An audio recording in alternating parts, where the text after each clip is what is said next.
Assalamualaikum warahmatullahi wabarakatuh. Kembali lagi bersama saya Fitria Kolbina dari Administrasi Pendidikan NIM 19002051. Selamat siang untuk teman-teman semua dimanapun berada. Semoga masih dalam keadaan sehat walafiat. Di sini saya akan menjelaskan materi mengenai membangun citra lembaga. Sebelumnya, harus kita ketahui apa sih citra tersebut. Menurut Bill Canton, citra merupakan kesan, perasaan, gambaran diri publik terhadap perusahaan, kesan yang dengan sengaja diciptakan dari suatu objek, orang maupun organisasi.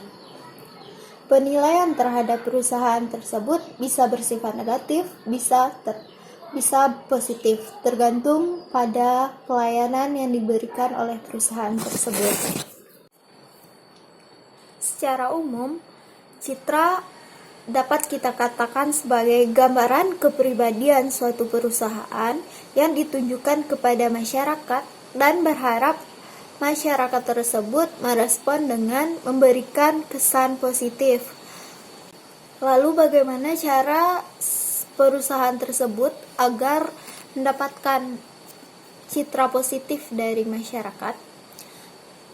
Perusahaan harus pandai-pandai dalam memberikan data, informasi melalui komunikasi yang baik dan benar, lalu menyajikan pelayanan dengan kualitas dan mutu yang baik, agar masyarakat mampu menerima dan merasakan bahwa pelayanan atau produk yang kita jajakan kepada masyarakat memiliki kualitas yang baik, sehingga masyarakat mampu memberikan respon positif atau memberikan citra positif terhadap lembaga tersebut.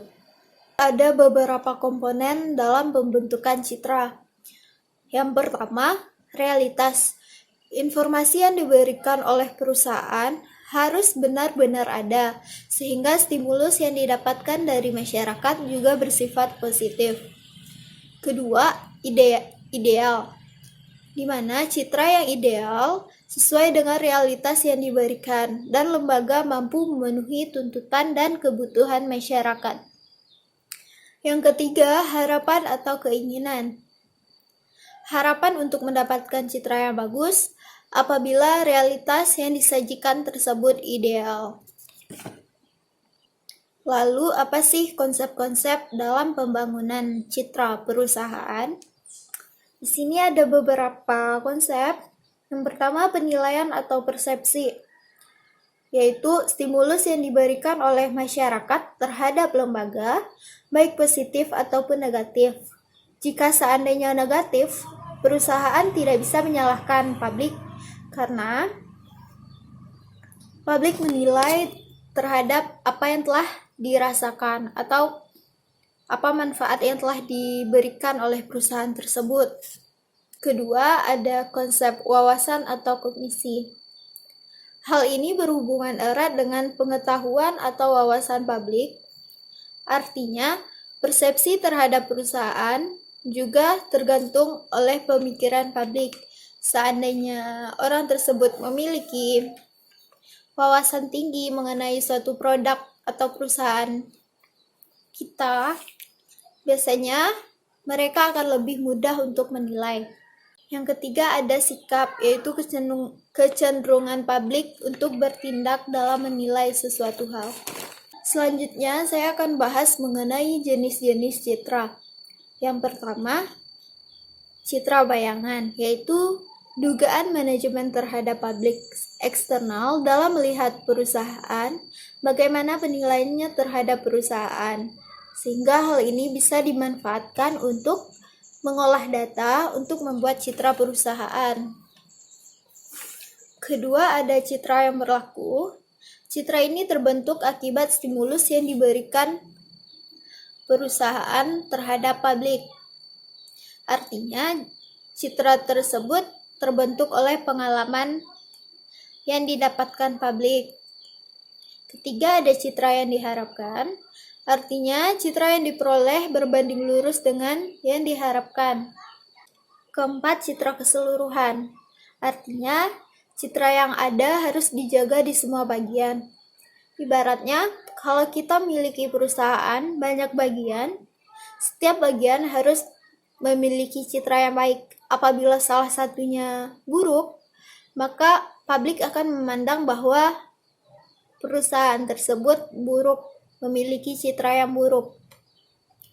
Kelima, ada citra majemuk.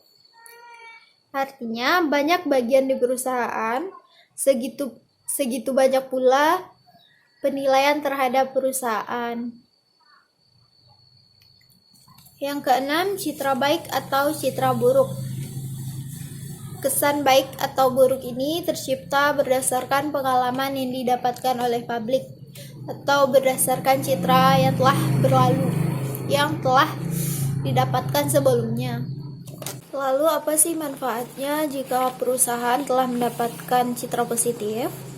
Yang pertama, lembaga akan diakui dan diterima oleh masyarakat. Kedua, akan menarik perhatian masyarakat. Apabila kualitas semakin baik, semakin menarik perhatian masyarakat. Ketiga, menghemat biaya, termasuk periklanan, karena publik sudah mempercayai lembaga tersebut, tidak perlu lagi untuk mempromosikan diri pada khalayak. Keempat, citra tersebut akan menjadi perisai. Artinya, jika suatu saat kita mengalami kemunduran, masyarakat akan membantu dan mendukung, karena mereka telah mempercayai bahwa sebelumnya citra kita baik. Masyarakat percaya bahwa kita mampu memperbaiki hal tersebut. Pertanyaannya, jika suatu perusahaan sudah mendapatkan citra positif dari masyarakat, bagaimana cara suatu perusahaan tersebut untuk mempertahankan citra tersebut? Ada beberapa hal yang harus dilakukan. Yang pertama, merubah penampilan, artinya selalu memberikan inovasi-inovasi baru dan terus meningkatkan kualitas serta mutu. Kedua, komunikasikan dengan orang lain atau berikan layanan terhadap publik dengan baik. Ketiga, promosikan diri, baik itu iklan atau tidak. Tapi biasanya masyarakat jika sudah merasakan kualitas dari perusahaan kita, biasanya kita akan lebih menghemat biaya dalam promosi periklanan. Keempat, menjaga reputasi dengan tetap menjaga mutu dan kualitas serta layanan produk yang kita jual kepada publik serta menyesuaikan dengan kebutuhan masyarakat. Baik, hanya itu saja yang dapat saya jelaskan kepada teman-teman semua. Semoga bermanfaat dan teman-teman juga memahami.